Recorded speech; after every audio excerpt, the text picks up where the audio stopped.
নমস্কাৰ স্বাগতম জনাইছো ই নিউজ এনিলৰ ষ্টুডিঅত মই জুনাগংকন এই মুহূৰ্তত লৈ আহিছো বিটিচিৰ যি পৰিষদীয় নিৰ্বাচন সেই পৰিষদীয় নিৰ্বাচনৰ কিছু খবৰ এই মুহূৰ্তত আমি জনাই আছো যে খালবাৰী সমষ্টিত ইতিমধ্যে প্ৰথম পৰ্যায়ৰ নিৰ্বাচনৰ যি প্ৰক্ৰিয়া সেই প্ৰক্ৰিয়া চলি আছে আমি পুনৰবাৰৰ বাবে জনাইছো আমি কিছু খবৰ লৈ আহিছো আপোনালোকলৈ ই নিউজ এনি দৰ্শকসকললৈ কিছু খবৰ 21 নং খালবাৰী পৰিষদীয় সমষ্টিৰ বিপিএফ দলৰ প্ৰাৰ্থী জয় মুছাহাৰীৰ বৰ্তমান প্ৰতিক্ৰিয়া আমি আপোনালোকৰ বাবে লৈ আহিছো জাতি ধৰ্ম বৰ্ণ নিৰ্বিশেষে সকলো জাতি জনগোষ্ঠীয়ে ভোট দি বিপিএফক জয়যুক্ত কৰিব বুলি তেওঁলোকে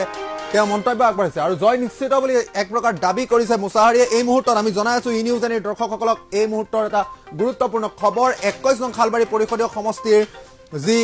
যিগৰাকী প্ৰাৰ্থী আছিল বিপিএফ প্ৰাৰ্থী জয় মুছাহাৰীয়ে ইতিমধ্যে প্ৰতিক্ৰিয়া প্ৰকাশ কৰিছে আৰু বিপিএফ প্ৰধান হাগ্ৰামা মহিলাৰ নেতৃত্বত চৰকাৰ হ'ব বুলি দাবী কৰিছে মুছাহাৰীয়ে এই মুহূৰ্তত জনাই আছো ই নিউজ এনি দৰ্শকসকলক এটা গুৰুত্বপূৰ্ণ খবৰ সমগ্ৰ পৰিৱেশ আমি আপোনালোকক দেখুৱাই আছো কিদৰে শাৰী পাতি ৰাইজে ভোট দিবলৈ আহিছে আমি এই মুহূৰ্তত জনাই আছো ই নিউজ এনি দৰ্শকসকলক আৰু 21 নং খালবাৰী পৰিষদীয় সমষ্টিৰ মুঠ ভোটাৰৰ সংখ্যা আছিল ৭১,২৯২ জন তাৰে পুৰুষৰ সংখ্যা ৩৬,৯০৪ জন আৰু মহিলাৰ সংখ্যা ৩৩,৩৮৮ জন এই মুহূৰ্তত আমি দেখুৱাই আছো ই নিউজ এনি দৰ্শকসকলক কিদৰে শাৰী পাতি ৰাইজে ভোট প্ৰদান কৰিবলৈ আহিছে আৰু এক প্ৰকাৰ প্ৰাৰ্থীজনে দাবী কৰিছে যে তেওঁ জয় হ'ব বুলি দাবী কৰিছে এই মুহূৰ্তত জনাই আছো জাতি ধৰ্ম বৰ্ণ নিৰ্বিশেষে সকলো জাতি জনগোষ্ঠীয়ে ভোট প্ৰদান কৰিছে বুলি জনাইছে যে বিপিএফ দলক আৰু ইতিমধ্যে জয় নিশ্চিত বুলি দাবী কৰিছে মুছাহাৰীয়ে আমি জনাই আছো এই মুহূৰ্তত এই বিশেষ খবৰ আমাৰ হাতত মন্তব্য আছে আমি মন্তব্য শুনাবলৈ বিচাৰিছো বিপিএফ দলৰ প্ৰতি বিপিএফ দলৰ যিটো লক্ষ্য উদ্দেশ্য যিটো আদৰ্শ বিপিএফ দলৰ এই আদৰ্শৰ প্ৰতি আমাৰ বিটিচি অঞ্চলৰ সমূহ জাতি জনগোষ্ঠীবিলাকে পূৰ্ণ সহযোগিতা নিশ্চয় আগবঢ়াইছে মই আশা কৰোঁ খালবাৰী সমষ্টিত সকলো জনগোষ্ঠীৰ ৰাইজে মোক বিপুল ভোটত জয়যুক্ত কৰাটো খাটাং হয় যোৱাবেলিৰ ক্ষেত্ৰত আৱেগ অনুভূতি এটা আছিলে কিন্তু এই ক্ষেত্ৰত এইবাৰ কোনো আৱেগ মনোভাৱ ৰাইজৰ ওচৰত নাই সেয়েহে পূৰা উৎসাহেৰে ৰাইজে পূৰ্ণ সহযোগিতাৰে বিপিএফ দলত নিশ্চয় সহযোগ কৰিব আৰু ভোটৰ আপোনালোকে দেখা পাইছে ইয়াতে মোটামুটি ফেষ্টিভেল স্বৰূপ হৈছে সকলো জনগণে মানে ইচ্ছাকৃতভাৱে গণতন্ত্ৰৰ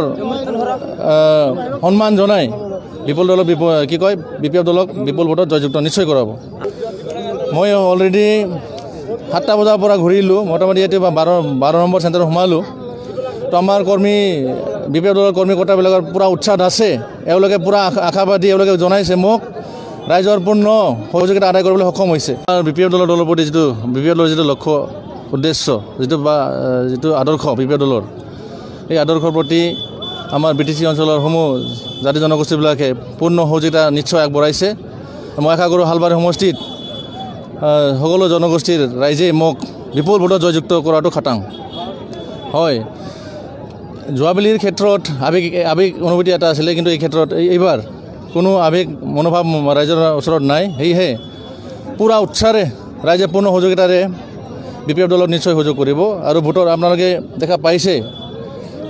ইয়াতে মোটামুটি ফেষ্টিভেল স্বৰূপ হৈছে সকলো জনগণে মানে ইচ্ছাকৃতভাৱে গণতন্ত্ৰৰ সন্মান জনাই বিপুল দলক বিপিএফ দলক বিপুল ভোটত জয়যুক্ত নিশ্চয় কৰাব মই অলৰেডি 7টা বজাৰ পৰা ঘূৰিলোঁ মোটামুটি ইয়াতে 12 নম্বৰ চেণ্টাৰত সোমালোঁ তো আমাৰ কৰ্মী বিপিএফ দলৰ কৰ্মীকৰ্তাবিলাকৰ পূৰা উৎসাহ আছে এওঁলোকে পূৰা আশাবাদী এওঁলোকে জনাইছে মোক ৰাইজৰ পূৰ্ণ সহযোগিতা আদায় কৰিবলৈ সক্ষম হৈছে আৰু বিপিএফ দলৰ প্ৰতি বিপিএফ দলৰ যিটো লক্ষ্য